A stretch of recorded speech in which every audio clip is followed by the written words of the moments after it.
time. That sky to shallow center. Backpedaling Correa finds his way backpedaling into Buxton. He's got the ball, and the Twins are going to have everybody spread out of the dugout here. Rocco Baldelli and a couple of trainers. Correa and Buxton, two extremely talented players who've had tons of injuries, are both down on the field. Look at Correa. He is going pretty hard right there. You can see Buxton calling it at the last second, but I don't know if Correa can get out of the way in time. Back it up. You can see Buxton. He is calling it.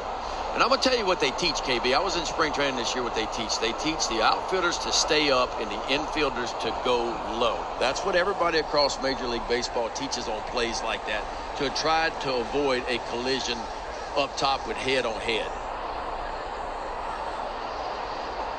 Outfielders are supposed to go low. Infielders are supposed to stand up on plays like that when possible.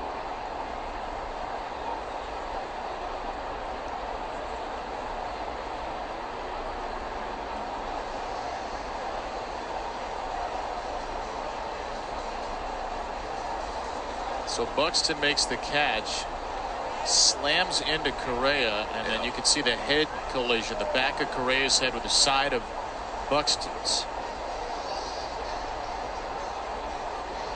If you were to pick two guys on the Twins you particularly don't want to see on that play, you don't want anybody to have a collision, obviously.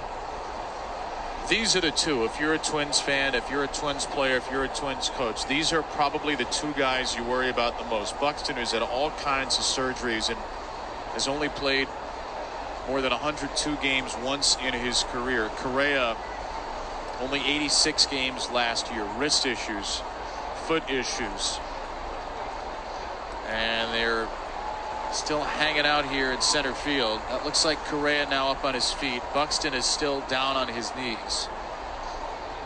Yeah, I saw an interesting stat the other day. You talk about Buxton, Correa, and Lewis. They only played 16 games together in the same lineup last year because of injuries with the three. And those are the top three for the Twins. Those are the guys that they want and they have to keep on the field to be successful. Well, everybody's up to their feet now. One of the big concerns here, of course, is a concussion with the whiplash of heads. Didn't look like it was a ferocious clash of heads, but it's enough to be concerning. Remember, a concussion, we always used to think head injury. A concussion is really a brain injury. It's a traumatic jarring of the brain, and so it's something that teams and trainers have to take the utmost concern with. This is not something you can just walk off. They have to go through testing, which looks like that's some of the things the trainers are talking about right now. Buxton back on his feet. Yeah, ideally there, Buxton would have been sliding to try to avoid the head-to-head. And that, again, that's what they teach. Infielders stay up, outfielders go low to try to avoid the head-to-head. And Buxton maybe could have slid right there, but he's trying to get out of the way of Correa. Correa's trying to get out of the way of him. Just an odd play. Remember, 2 years ago, BYRON Buxton was the full-time designated hitter coming off of surgery. He only returned to the field last year, and he's been one of the best defensive outfielders in baseball when healthy in his career. Today's his 40th start in center this year. Correa's 40th start at short, so they've received premium defense at these two premium positions. It's a fly out from Mullins. First out in the bottom of this third inning with the Twins leading 3-0. Yeah, the third inning has been good to the Orioles in this series. First two games they scored 3 in game 1 in the third inning, 6 in game 2 in the third inning. So 9 runs total, which is all the runs the Orioles have in these two games. Nothing in the other 16 innings for the Orioles. Remember yesterday, both Ty France and Harrison Bader left doubleheader games with injuries. Looks like Correa, he's coming off the field, huh? France had a left foot contusion. Bader left groin tightness. Buxton is walking toward the wall, so he appears likely to stay in the game, and Correa is going to head out.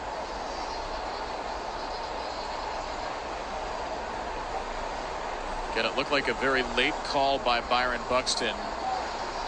Yeah, Buxton looked like to me he was playing really deep on that ball. I don't know what kind of read he got. It was a big swing by Mullins, and the ball wasn't going very deep at all.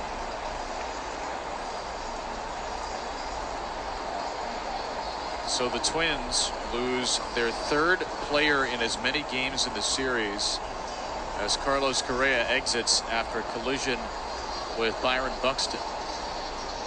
Jonah Bride is out of the dugout as Rocco Baldelli will reconfigure his defense.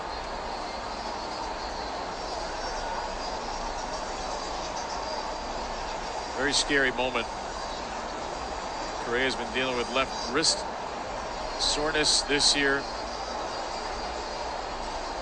but he's never been on the injured list with a concussion-related issue before, Carlos Correa. Obviously, we don't know what the specifics are. We just saw the way that the players came together there.